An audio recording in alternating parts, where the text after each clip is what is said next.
आज की power point की इस क्लास में समझेंगे ट्रांजैक्शंस के बारे में।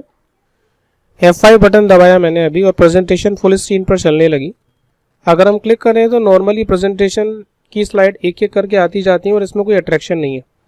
तो हमारी प्रेजेंटेशन थोड़ी और अट्रैक्टिव नज़र आए इसके लिए हम यहाँ ट्रांजैक्शंस का यूज़ कर सकते हैं।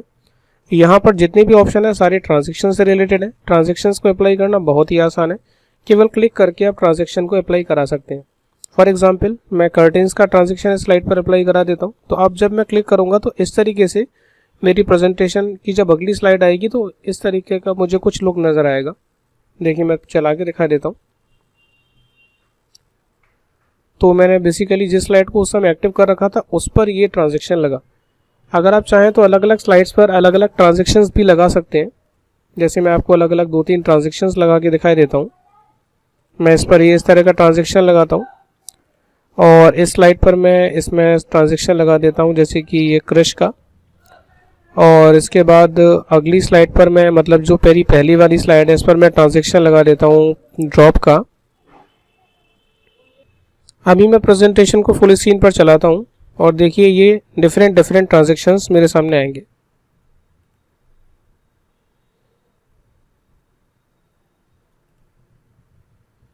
लेकिन ये हर एक अलग अलग स्लाइड्स पर अलग अलग ट्रांजैक्शंस लगाना बिल्कुल प्रोफेशनल नहीं लगेगा।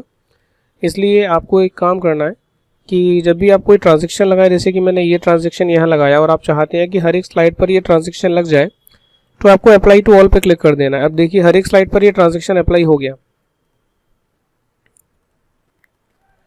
अब ये जो पेपर प्लेन बन रहा है और ट्रांजैक्शन हो रहा है बेसिकली, तो ये काफ़ी जल्दी हो रहा है। अगर मैं चाहता हूँ तो यहाँ से इसकी ड्यूरेशन मेंटेन कर सकता हूँ। अप्लाई टू ऑल का बटन दोबारा से दबाया मैंने। अब देखिए थोड़ा स्लो मोशन में रहेगा।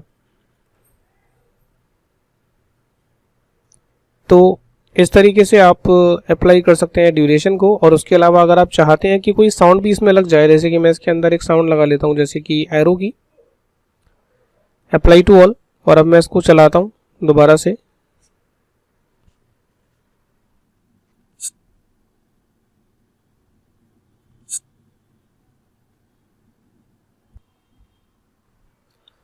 तो इस तरीके से साउंड आएगी। तो ये साउंड काफ़ी वैसे कम थी। मैं कोई दूसरी साउंड लगा के देखता हूँ, क्योंकि इसमें हो सकता है आपको सुनाई ना दिया हो ये। तो मैं कॉइन की लगा देता हूँ। फिर दोबारा से करता हूँ अप्लाई टू ऑल और फिर दोबारा प्रेजेंटेशन को चलाता हूँ।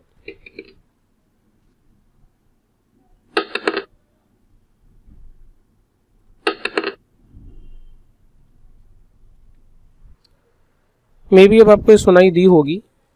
और अगर आपको फिर भी सुनने में नहीं आई तो अपने कंप्यूटर पर आप लगा के देखिए, आपको समझ में आएगा इसके बारे में। उसके बाद ऑन माउस क्लिक का मतलब ये है कि मुझे हर बार क्लिक करना पड़ता है स्लाइड्स को चेंज करने के लिए। अगर मैं चाहूँ तो ऑटोमेटिकली भी प्रेजेंटेशन को चला सकता हूँ। आफ्टर का बटन दबा के जितना भी आप टाइमिंग देंगे, जैसे कि मैंने 1 सेकंड का टाइम दिया, तो हर 1 सेकंड बाद मेरी प्रेजेंटेशन की स्लाइड आगे बढ़ जाएगी। और ऑन माउस क्लिक पर भी टिक रहने का बेनिफिट ये मिलेगा कि अगर आप 1 सेकंड से पहले क्लिक कर देते हैं तो भी आपकी स्लाइड नेक्स्ट हो जाएगी। लेकिन अभी ये जो मैंने एक्टिविटी करी है, this is for only first slide. अगर मैं अप्लाई टू ऑल करूँगा तो सब पर अप्लाई हो गया है। अब मैं देखिए दोबारा से प्रेजेंटेशन को चला रहा हूँ और ऑटोमेटिकली प्रेजेंटेशन हर 1 सेकंड बाद आगे बढ़ेगी।